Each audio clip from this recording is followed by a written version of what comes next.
Bonjour Yann Astenet. Bonjour Bruno, bonjour à tous. Alors parlons avec vous ce matin de l'un des derniers fabricants de lingerie en France et qui est sartois. Oui, Makosa fabrique 400 000 pièces de lingerie par an pour les grandes marques de luxe, mais pas seulement. Et pour exposer son savoir-faire, l'entreprise de Bonnetable participe cette semaine au salon du Made in France à Paris. Et l'invité de France Bleu Maine ce matin, c'est le PDG de Makosa. Bonjour Philippe H. Bonjour Yann. Makosa fabrique des sous-vêtements, mais aussi des maillots de bain, des marinières, et pas que d'ailleurs. Non, plein de produits dérivés, on va dire, la lingerie de sport, de la lingerie de maternité, sur des concepts un peu particuliers aujourd'hui, où des jeunes marques viennent nous trouver, puisque, vous l'avez dit, on est pratiquement le dernier corsetier français. Alors, votre entreprise a réalisé l'an passé un chiffre d'affaires de 3,3 millions d'euros. Comment se porte votre activité ? Alors, avec des hauts et des bas, bien évidemment, puisque nous travaillons sans contrat et donc nous sommes dépendants des approvisionnements et de la qualité des matières qu'on nous fournit, mais plutôt bien, puisqu'on recherche un certain nombre de salariés à embaucher en ce moment, et effectivement, on le fait savoir un peu partout. Une dizaine, on y reviendra un petit peu plus tard. Quels sont vos clients, Philippe H ? On va dire le monde du luxe principalement, qui effectivement qui a les moyens d'acheter le Made in France, mais Vous aussi donner par exemple des quelques marinières. exemples de luxe ? Pas vraiment, puisque si j'ai pas envie d'avoir les services juridiques sur le dos, mais si vous voulez, des marques plutôt de lingerie de luxe, il en reste une en France, voilà. Des marinières pour une marque bretonne assez connue.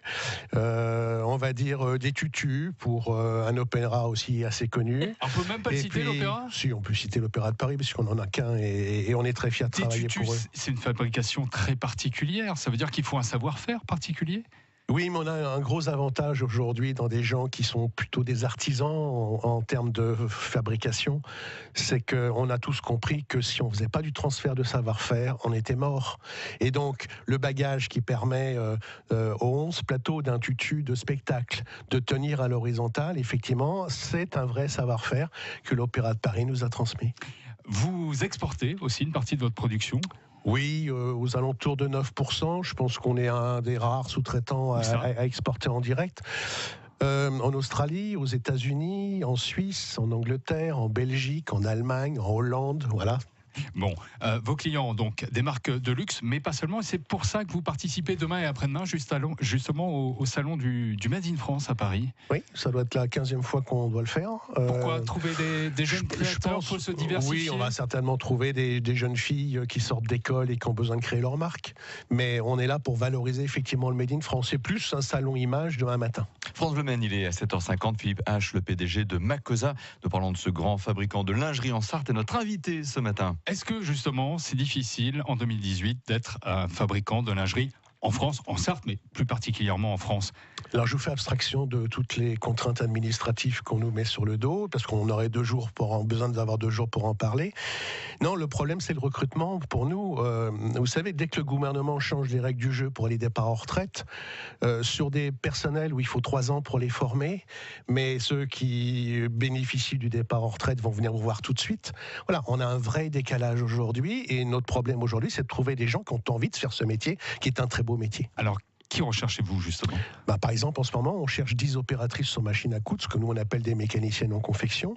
Je cherche un chef de coupe, parce qu'il va partir à la retraite au mois de juillet.